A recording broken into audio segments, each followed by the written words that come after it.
வாங்க சிக்கன் பிரியாணி எப்படி செய்கிறதுன்னு சொல்லி பார்க்கலாம் வாங்க. 1.25 கிலோ அளவுக்கு சிக்கன் வந்து வாங்கிட்டு வந்து கழுவி சுத்தம் பண்ணி எடுத்து வச்சுருக்கேனுங்க. இப்போ புதினா கொத்தமல்லி வந்து சேர்த்துக்கலாங்க. அரை வெங்காயம் அரை தக்காளியை கட் பண்ணி இது கூட சேர்த்துக்கலாங்க.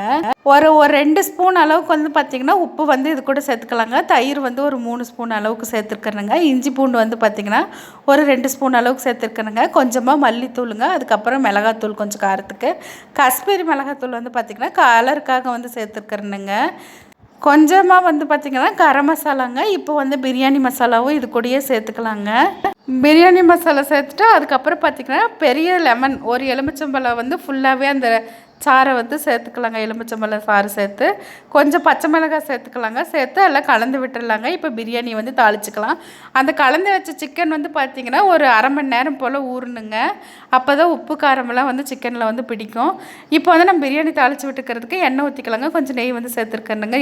நெய்யெல்லாம் காஞ்சி வந்ததுக்கப்புறம் பார்த்திங்கன்னா பட்டை வகை சேர்த்துக்கலாங்க. பெரிய வெங்காயம் வந்து பார்த்திங்கன்னா ஒரு 3 வெங்காயம் வந்து சேர்த்துருக்கணுங்க. அது நல்லா வந்து செவந்து வரட்டுங்க. செவந்து வந்ததுக்கப்புறம் பார்த்திங்கன்னா இஞ்சி பூண்டு பேஸ்ட் கொஞ்சம் சேர்த்துக்கலாங்க.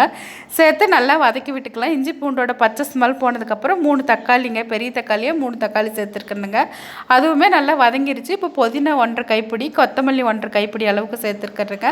அதையும் வதக்கி விட்டுட்டு நம்ம ஊற வச்சுருக்கிற அந்த கறியும் வந்து இப்போ இது கூட வந்து சேர்த்துக்கலாங்க.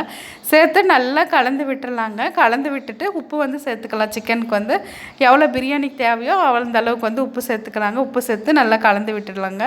இப்போ தண்ணி வந்து பிரிஞ்சு வந்துருட்டுங்க. தண்ணி பிரிஞ்சு வந்துருச்சு.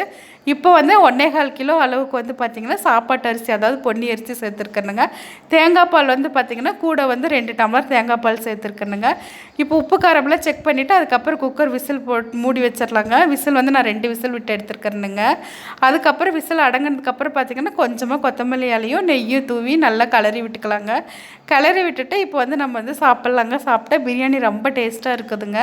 இது வந்து என்னோடய தங்கச்சி செய்கிற ஸ்டைலில் தான் வந்து சாப்பிட்டு செஞ்சு வீடியோ காமிச்சிருக்கேனுங்க.